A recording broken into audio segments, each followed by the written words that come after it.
Kartajayadi mengatakan kedatangannya kali ini untuk refresh kembali laporan yang telah ia masukkan sejak 25 Agustus lalu.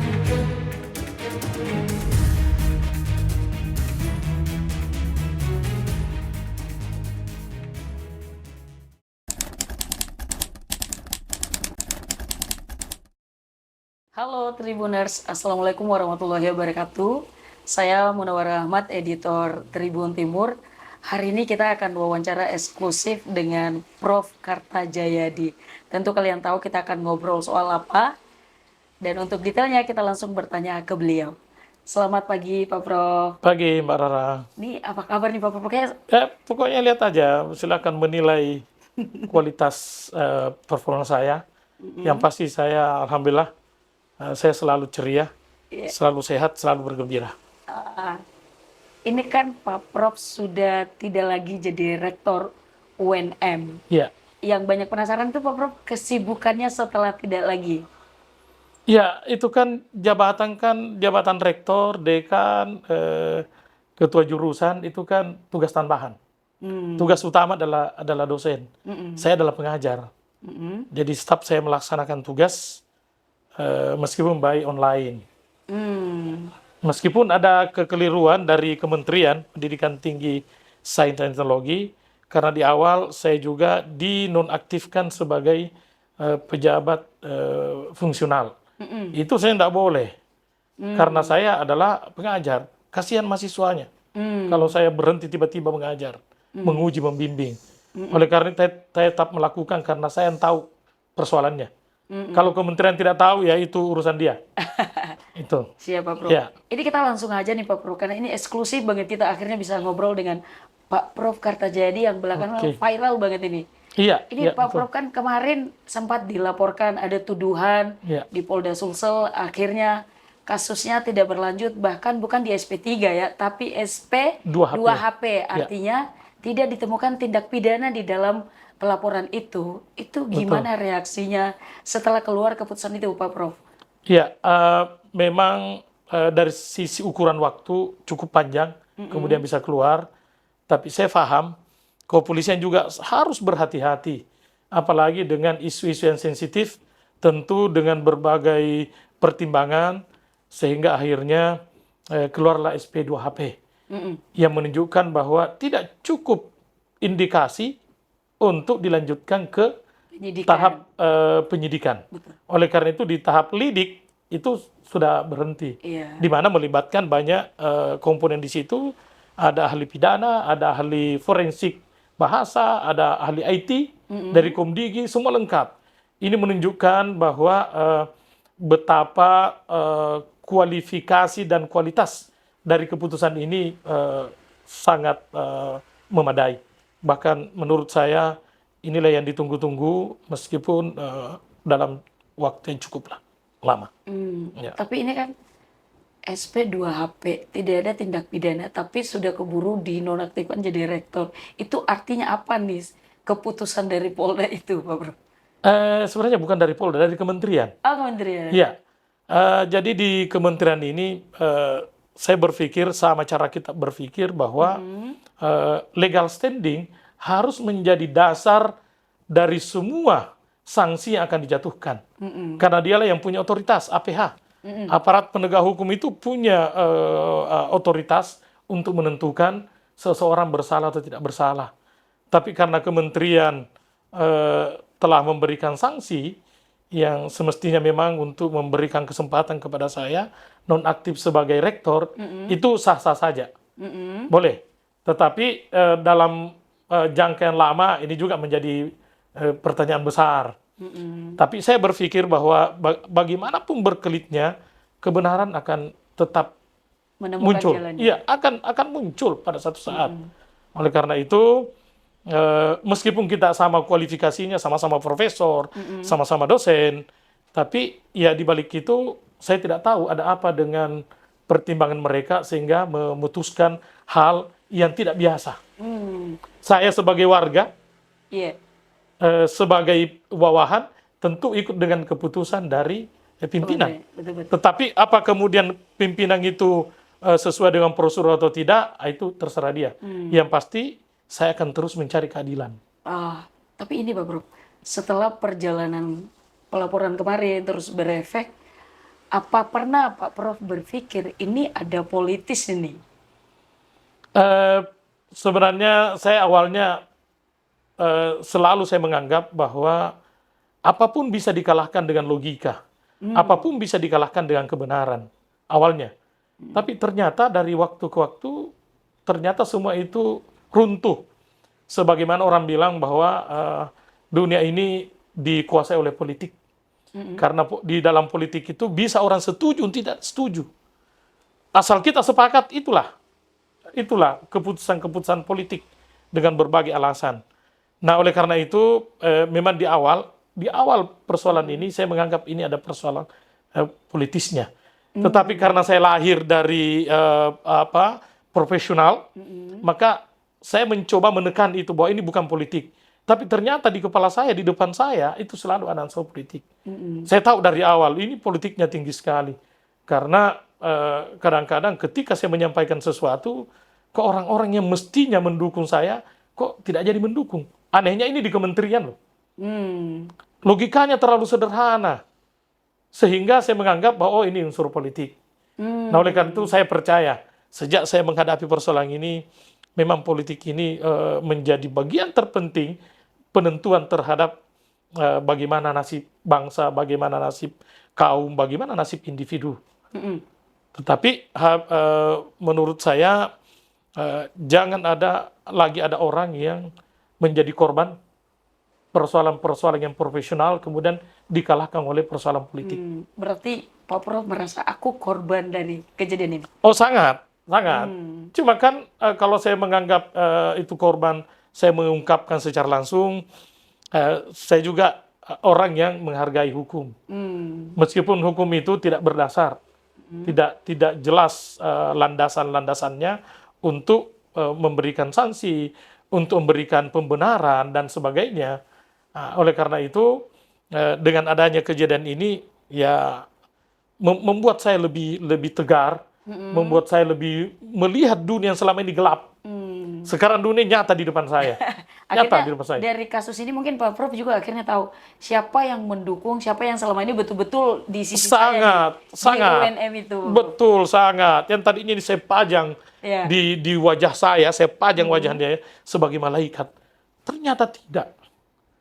Ada banyak, mulai dari grassroots sampai ke atas, sampai di kementerian, sampai kepada lintas kementerian yang selama ini berkomunikasi dengan saya. Ternyata setelah ada kasus ini, ternyata saya salah menduga. Khusus di UNM nih Pak Prof. Di UNM jelas. Jadi meskipun saya tidak muncul secara fisik di komunitas UNM saat ini, tapi yang namanya mata, kepala, kaki, pikiran, itu saya mencermati. Akhirnya ketahuan. Siapa yang ikhlas, siapa yang tulus, siapa yang ini, saya tahu semua. Tetapi itu menurut pendapat saya. Oleh karena itu saya tidak tapi saya punya gambaran terhadap siapa-siapa sekarang yang mau berbuat baik, siapa-siapa yang terindikasi tidak full berbuat baik. Itu. Oh, berarti dari kasus ini justru Bapak makin mengenal teman-teman di Saya makin mengenal. Jangan berpikir saya tidak muncul lalu saya tidak kenal banyak persoalan. Semakin dalam saya paham tentang kehidupan. Tentang kehidupan. Apalagi jabatan kan pada akhirnya akan berakhir. Kalau bukan kita meninggalkan, dia tinggalkan kita. Biasalah yang begitu-begitu. Oke. Iya. Ini kan Pak Prof kemarin agak lama nih Pak Prof melalui kejadian ini. Luar biasa. Gimana dukungan keluarga? Apakah mereka juga memang full support dan apa yang Pak Prof punya nih sehingga saya nggak salah dalam kasus ini? Alhamdulillah, luar biasa. Kalau bicara keluarga, dialah yang paling mendukung. Karena dia paham saya. Iya. Saya itu suka bercanda, suka apa. Dan pelapor itu kan, mohon maaf, saya tidak pernah ketemu di tahun 2022. Nggak pernah loh saya ketemu. Oke. Ini berara saya dekat begini. Dia nggak pernah saya ketemu. Hanya malah di chatting-chattingan aja. Itu pun tidak ada sesuatu yang menjadi tanda tanya besar. Apakah membuat dia trauma, membuat dia menyingkirkan dari komunitas, membuat dia kecewa, membuat dia terganggu psikologinya. Nggak ada tuh. Oleh karena itu, ya bagaimanapun juga, pada akhirnya keluarga saya, istri saya, anak saya, dan seluruh kerabat saya, dia paham tentang itu. Oleh karena itu, kalau tujuannya kemudian untuk mengacaukan situasi di dalam internal saya, tidak berhasil. Oleh karena itu, alhamdulillah anak saya juga tetap diwisuda, tetap dia melanjutkan pendidikan tanpa ada sesuatu yang membuat dia berubah. Termasuk teman-temannya. Teman-temannya, dia selalu sampaikan bahwa ya turut prihatin karena saya tahu siapa ayahanda sebenarnya gitu. Istri saya juga begitu. Jadi alhamdulillah istri saya semakin kuat juga memahami siapa orang-orang di luar sana. Gitu. Berarti sampai hari ini Pak Prof, gimana desas-desus di dalam UNM setelah Pak Prof dinonaktifkan? Pasti ini bergejolak Oh juga iya, di dalam iya. nih. Pak Prof pasti tahu juga tuh cerita dari dalam. Betul. Kan begini, saya juga paham prinsip itu. Ketika saya menjabat, atau siapapun menjabat, itu identik dengan banyak kawan, banyak saudara, banyak teman. Semua kenal kita. Wah, assalamualaikum, saya kan dulu karena kita ada jabatan. Iya. Dan itu terjadi. Tapi ketika ada persoalan begini, ya tentunya kan tiga kualitas orang. Ada langsungnya lari, ada yang tetap melekat, ada yang mengambil kesempatan.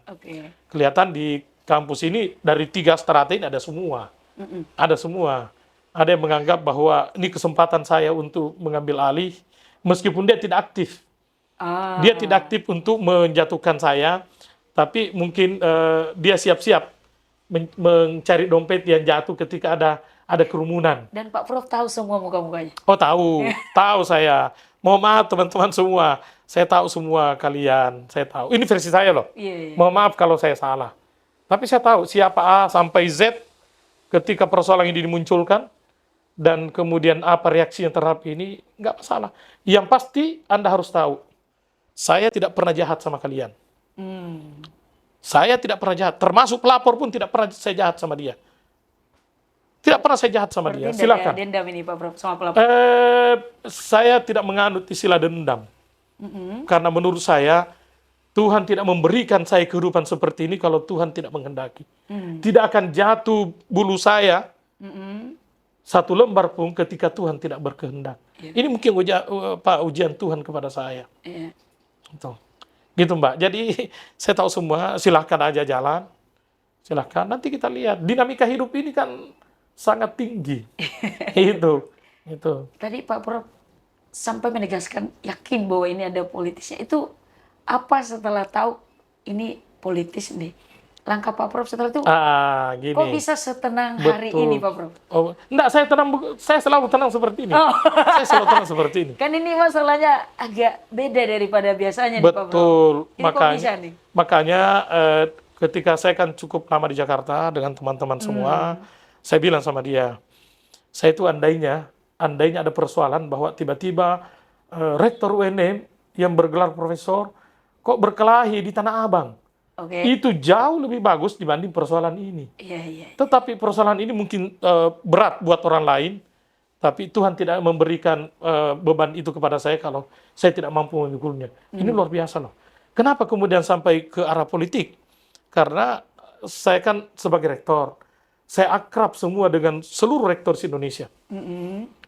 Termasuk di dalamnya ketua majelis rektor. Kenapa kemudian saya bilang unsur politik? Karena saya satu malam ditelepon bahwa bagaimana kalau Bapak mundur saja. Padahal ini sahabat saya loh. Itu sebelum sedang bergulir ini persoalan. Di tengah-tengah kasus itu kemarin. Di tengah-tengah kasus ini terus bilang udah mundur aja. Daripada diberhentikan, saya bilang dua-duanya salah. Kalau saya mundur, saya mengakui kasus yang terjadi. Oh iya betul. Kemudian kalau saya misalnya mundur itu, kalau saya diberhentikan, saya bilang bahwa belum ada kekuatan hukum. Betul. Belum ada belum ingkrah dalam setiap tahap di kepolisian. Betul. Itu saya bilang. Dengan kata lain, dua-duanya salah karena kalau saya mengambil salah satu di antaranya, saya mengakui akan adanya perbuatan saya. Akan adanya perbuatan itu. Dan mohonlah, siapapun pelapor, keluarganya siapa, bicara dengan hati. Apakah pernah saya lecehkan? Apanya yang saya lecehkan? Jabat tangan juga dihitung jari. Terakhir itu saya bantu ketika ada forum masyarakat transportasi. Seluruh Indonesia ada hadir di Rujab. Saya satu-satunya tidak jabat tangan dengan dia, yang lain saya jabat tangan semua. Apanya yang saya mau lecehkan? Tapi ini bahasa hati yang saya mau bilang. Kalau netizen punya kepentingan silahkan. Punya asumsi. Iya, punya asumsi silahkan. Tidak bisa kami melarang para netizen untuk menganut kepercayaan, membaca apa yang sudah silahkan aja. Termasuk teman-teman kaum perempuan yang pembela kaum perempuan, silahkan. Karena selain hukum dunia, juga ada hukum Tuhan. Silahkan aja. Makanya saya diam selama ini karena saya menganggap kalau saya berbalas, aduh, seperti apa? Saya istilahnya, saya bertarung di tempat yang menurut saya tidak layak saya perdebatkan. Tapi kalau mau masuk di ranah hukum, misalnya masuk di pengadilan atau apa, baru saya bicara. Karena itu yang Saya harus membuktikan itu. harus membuktikan itu. Yang lain kan ketika netizen saya ngomong gini, dibilang ngomong kosong, ya silakan aja. Karena tidak ada alat ukurnya. Akhirnya kasusnya SP2HP. Artinya dengan munculnya SP2HP, ya alhamdulillah saya yang saya takutkan itu kalau saya diberhentikan karena kasus pelecehan. Ini kan di bawah di bawah surga ini. Pokoknya neraka yang paling bawah ini yang saya temukan. Termasuk orang-orang di kampung, keluarga saya. Tapi dengan keluarnya SP2HP, alhamdulillah, silakan. Artinya saya mungkin diberi sanksi oleh kementerian, itu hanya intinya sanksi disiplin. Meskipun orang bertanya, bukan saya, kok berat banget gitu loh. Belum ada legal standing yang bisa dipegang sebagai acuan, yuridis formalnya belum dipegang, kok sudah mengambil tindakan. Alasannya ini adalah Kepmen. Kepmen itu tidak ada aturan yang berlaku di RW tertentu, di instansi tertentu, nggak bisa. Berarti ini Pak Prof kecewa berat atas keputusan kementerian ini. Karena belum ada ketetapan hukum, tapi sudah ditindak nih Pak Prof. Sangat, kalau kecewa, sangat kecewa. Tapi untung saya orang beragama. Oke. Jadi ketika kecewa itu puncak, saya harus bayar bahwa Tuhan tidak memberikan cobaan ini kalau Anda tidak mampu memikulnya. Itu kalau kecewa sih kecewa. Bayangkan, dinonaktifkan sebagai pejabat fungsional, dosen. Saya mau kasih catatan, yang mengeluarkan surat ini keliru. Saya biar duduk begini, saya tetap adalah dosen. Betul. Begitu ada mahasiswa yang telepon saya, minta konsultasi sama saya harus melayani. Itu berlaku sampai kapan Pak Prof? Enggak, di awal ini, di awal. awal. Sampai sekarang juga belum ada diputuskan itu. belum. Ya kan? Tetapi yang saya bilang tadi, kalau saya dinonaktifkan sebagai pejabat fungsional, itu artinya ada banyak ratusan mahasiswa yang terdampak. Tapi alhamdulillah tidak ada yang terdampak. Saya tetap tanda tangan di KRS-nya, saya tetap ini. Saya kan guru besar. Tentu saya ada mitra. Mitra itu dulu disebut asisten dosen. Asisten dosen ngajar. Tapi sebelum dia memberi nilai, saya minta ke dia. Ya kan? Ini semua ini, kalau saya ikuti ini, saya tidak mau ngambek misalnya, kasihan. Kasihan mahasiswanya. Alhamdulillah, mahasiswa tidak ada yang terdampak, tidak ada yang mengalami kesulitan sejak saya dinonaktifkan sebagai pejabat fungsional. Kalau pejabat struktural, ya oke lah, itu memang boleh untuk memberi kesempatan kepada saya untuk diambil keterangan. Cuma sayangnya di sidang etik itu tidak terjadi pencarian keadilan. Kan sebenarnya di sini untuk mencari keadilan, mencari ditanya, menjawab, minta bukti, minta klarifikasi, minta konfirmasi. Ini tidak. Selama proses persidangan di kementerian, saya hanya mengatakan itu proses penghakiman. Proses penghakiman. Jadi bagi teman-teman di kementerian yang hari itu sebagai sebagai bagian dari tim sidang, ingat itu ada rekaman. Mohon rekaman itu mulai dari awal sampai full, jangan dihapus. Itu satu kali Pak Prof atau berapa kali? Satu kali. Dan itu luar biasa loh. Jadi seluruh yang saya beri keterangan tidak pernah menjadi bagian dari Hasil keputusan. hasil keputusan. Bagian dari itu, saya sudah bilang, saya selama menjabat selama ini, saya menjabat ya, ketua jurusan. Oh iya. Saya ketua jurusan 2 tahun. Kemudian dekan 2 periode, 8 tahun, berarti 10. Iya. Saya Wakil. wakil rektor 8 tahun, 18. Iya. Saya rektor menjelang 2 tahun, 20 tahun. 20 tahun saya menjabat tanpa cacat. Ingat, jabatan itu bukan jabatan penunjukan. Jabatan itu jabatan pilihan. Saya terpilih, kecuali wakil rektor. Wakil rektor saya ditunjuk, tapi karena ya berdasarkan reputasi saya. Betul. Saya mendapatkan Satya Lencana 10 tahun, 20 tahun, 30 tahun. Saya tidak punya cacat. Tapi ketika muncul ini, tiba-tiba Hilang semua. setahun panas dihapuskan hujan sehari. Ibaratnya begitu. Tapi buat saya, hujan hari itu berkah buat saya. Meskipun setahun panas hujan sehari. Yang kedua, orang yang menjelek-jelekkan saya, orang yang mengalihkan pembicaraan, mahasiswa yang di medsos, di mana, silahkan. Tapi tanya orang yang membicarakan tentang keburukan saya. Hanya dia tidak membahasakan tentang kebaikan saya. Orang yang menceritakan keburukan saya, yakin saya bahwa dia hanya tidak mau menceritakan kebaikan saya. Disitulah saya bisa tegar. Alhamdulillah saya saya makan apa aja. Saya tiba-tiba tidak drop, tidak apa. Alhamdulillah sampai saat ini. Pak Prof, Gitu Mbak Rara. sekarang kondisinya Pak Prof mulai lupa kejadian kemarin. Yang menimpa Enggak bisa dong. Oh, nggak bisa lupa. Enggak bisa dilupa itu sejarah hidup. Oke. Dan setelah ini kan saya masih mengajukan mencari keadilan. Saya masih proses mencari keadilan ini. Kayak gimana Masih tuh, Pak Prof? Ada lah.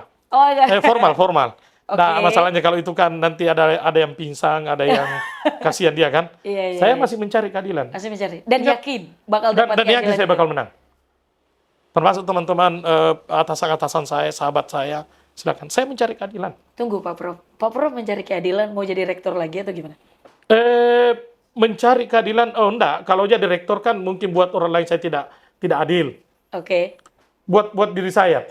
Saya tidak mengejar jabatan. Kalau saya mau mengejar jabatan semata, saya tidak pecat orang yang tidak berkinerja. Ini kan dimulai dari pemecatan. Iya. Pemecatan ini loh. Siap. Saya tanya, ada nggak orang yang sudah duduk di singgasana mau membuat persoalan? Sayangnya kementerian tidak tahu bahwa ini sebenarnya pemimpin bagus. Saya memecat orang yang menurut saya bisa bermasalah di kemudian hari. Nah, kemudian teman-teman katakan sekarang, nah gara-gara Bapak pecat, Bapak bermasalah. Oke. Tapi seandainya saya tidak pecat, lebih besar dari ini persoalan. Oke. Kemudian yang kedua, saya pecat lagi yang lain. Yang kelihatannya dia mencoba meruntuhkan seluruh apa yang coba kita bangun, saya pecat lagi. 2 hari setelah pemecatan, Naik itu kasusnya. ada ini pelaporan di tahun 2022. Jadi logika aja lah. Yang bersangkutan tidak trauma, coba cari di tahun 2022, 2023, 2024. Ada nggak hasil psikologi dari dokter bahwa dia menghindari kerumunan, dia memblok saya. Kalau saya ada kegiatan tetap dia datang di situ, curi-curi wajah untuk berfoto bersama. Fair lah. Oke. Saya butuh fair, meskipun dibalik semua ini, kadang-kadang kita harus fair. Siap. Ini sebelum kita berpindah ke soal harapan-harapannya untuk Ya. UNM ini Pak Prof. Iya. Kan tidak lagi jadi rektor, terus mau apa nih akan kesibukannya Pak Prof nih? Kita mau tahu nih. Ya, saya bilang tadi, saya tetap jadi dosen. Tetap. Tetap jadi dosen itu. Sambil cari keadilan ini nih, nunggu. Sambil cari keadilan. Tentu yang lain-lain juga beberapa pejabat. Ya, saya tahu lah. Pejabat yang memang punya kapasitas untuk itu. Sabar ya, Prof. Masih banyak loh, masih bisa ini. Tapi itu menurut saya terima kasih Oh iya. sudah memberi harapan, minimal menggumpal di kepala saya persoalan. Setelah dikasih harapan, ya itulah yang dia sampaikan ke saya. Tapi menurut saya itu bagian dari cara mereka untuk menghibur saya. Ini Pak Prof, tadi sudah tidak lagi jadi rektor, Iya, terus akan tetap aktif mengajar, iya, menemani teman-teman mahasiswa menyelesaikan pendidikannya di iya. UNM. Gimana tanggapannya nih Pak Prof? Tentu kita mau tahu juga nih Pak Prof. Meskipun tidak jadi rektor, pasti tentu ada cita-cita yang ingin disampaikan sama PLT yang sekarang, meskipun nanti akan ada rektor terpilih lagi. Iya, iya, Ini iya. gimana Pak Prof? Jadi saya kira jabatan ini kan memang sebuah tahapan.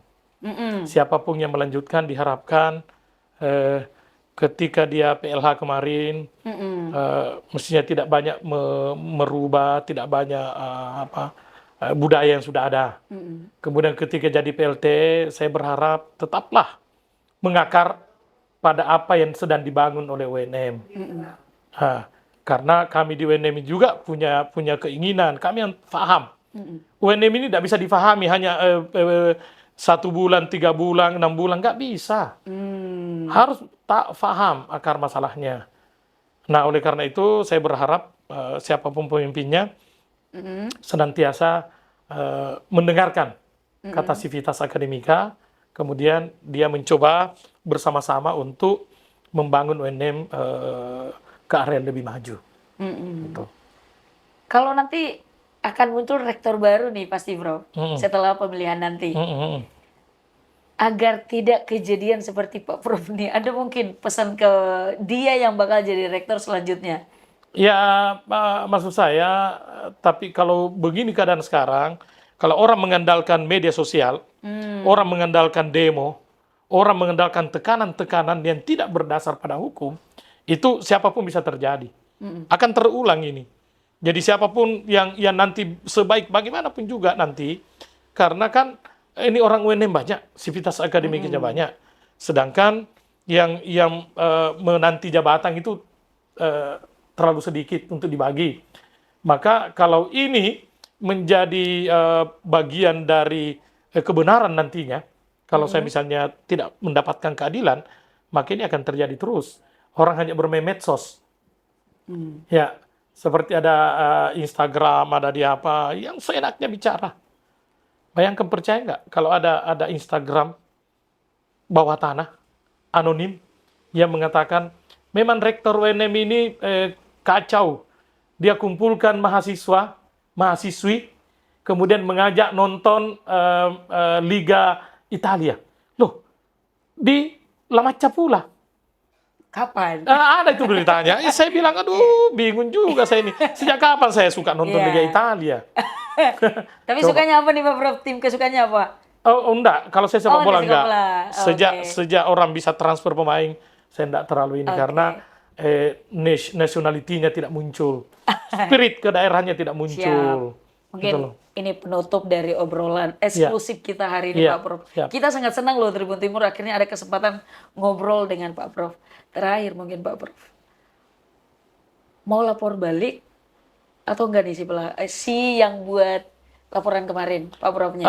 Dan kalau tidak, kenapa akhirnya memilih tidak?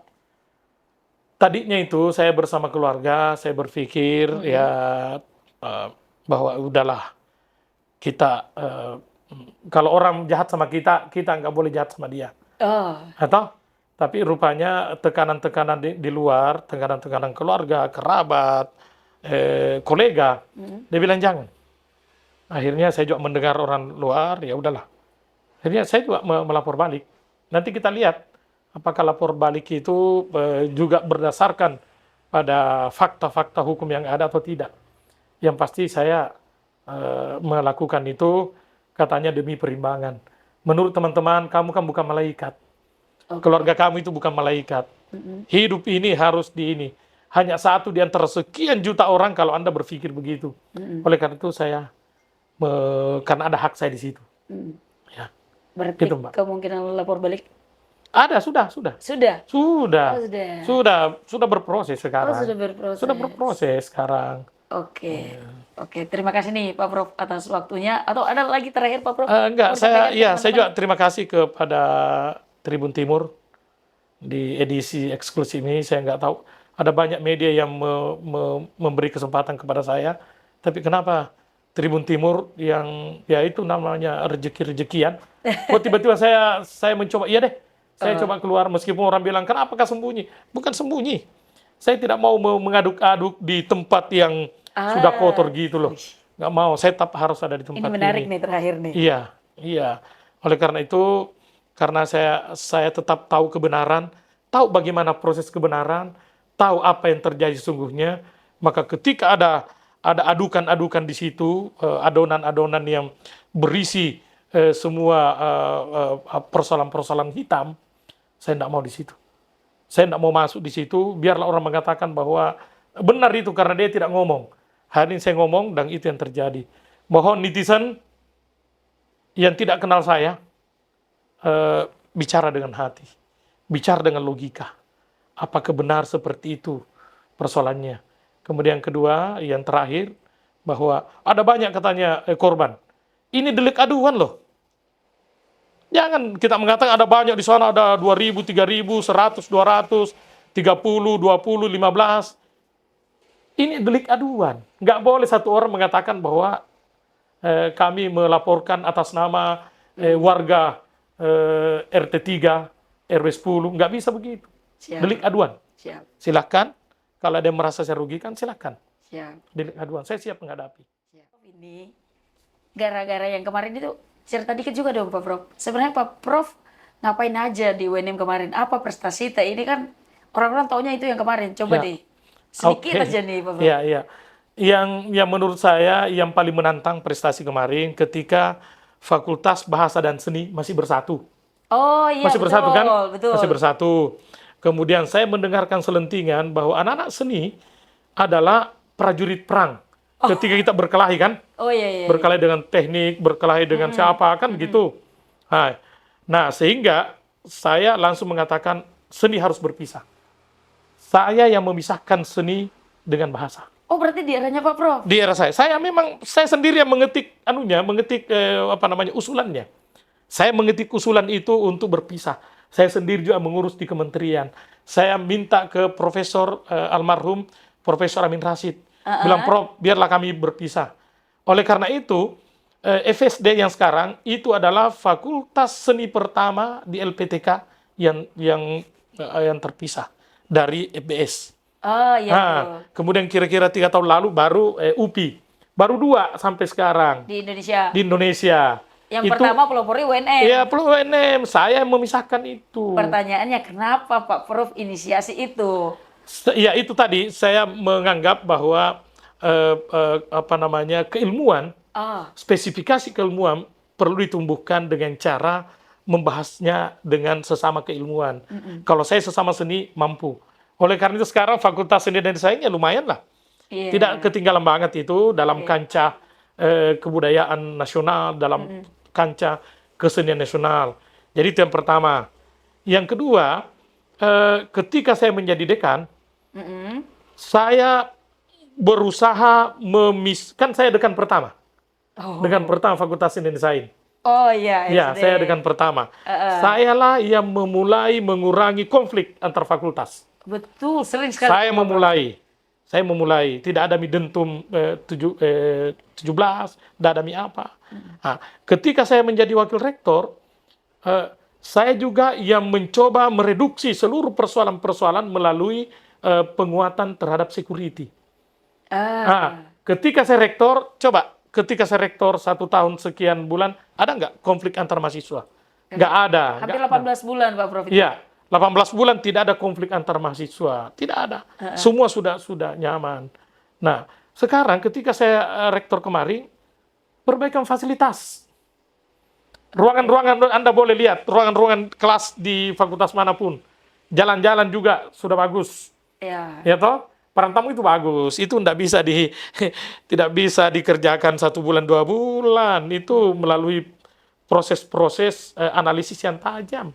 Kemudian Gunung Sari dalam waktu dekat itu akan dibuat jalannya. Itu dalam visi saya. Saya mengatakan bahwa janganlah kita berpacu dengan ranking-ranking universitas. Karena malu kita mengatakan kita ranking terbaik, padahal sarana prasarana sekualitas dengan SD Impres. Sekarang Anda boleh lihat di semua fakultas, silahkan. Oke. Jadi itu semua tidak apa-apa dilupakan orang. Karena semakin Anda lupakan, semakin banyak amalannya buat saya. Dan hari ini tidak kiamat buat saya. Ini mungkin Tuhan memberikan rezeki kepada saya, istirahatlah. Alhamdulillah sejak tahun 89 saya PNS. Sejak 89 alhamdulillah saya tidak pernah mangkir dari tugas. Bahwa Pak Karta tidak masuk hari ini tidak masuk kerja, tidak masuk mengajar, tidak masuk kantor karena sakit, dirawat di rumah sakit, dirawat di rumah. Alhamdulillah, mohon doanya. Sampai hari ini saya tidak pernah tidak masuk kantor hanya karena persoalan sakit. Itu artinya apa? Tuhan menegur saya, udah waktunya kamu istirahat. Siap. Mungkin saya istirahat ini. Tapi ingat loh, masih ada proses hukum yang berjalan. Siap. Jangan terlalu euforia bahwa akan terjadi begini. Belum tentu. Kita lihat di tengah perjalanan apa. Gitu Mbak Rara. Iya, siap. Semoga semuanya berjalan lancar. Pak Prof juga yang lagi mencari keadilan. Terima kasih. Semoga sesuai dengan apa yang diharapkan.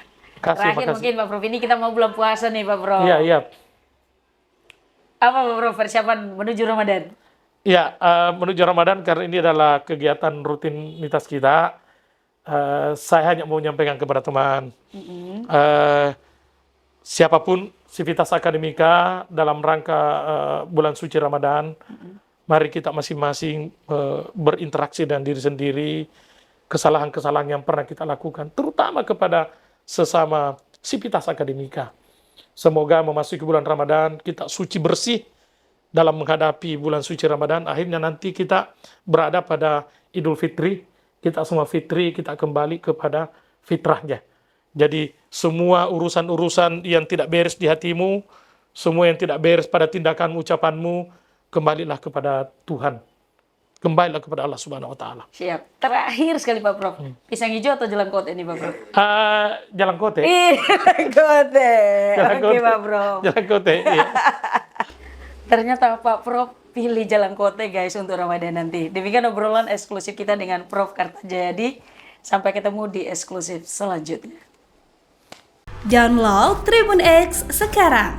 Menghadirkan lokal menjadi Indonesia.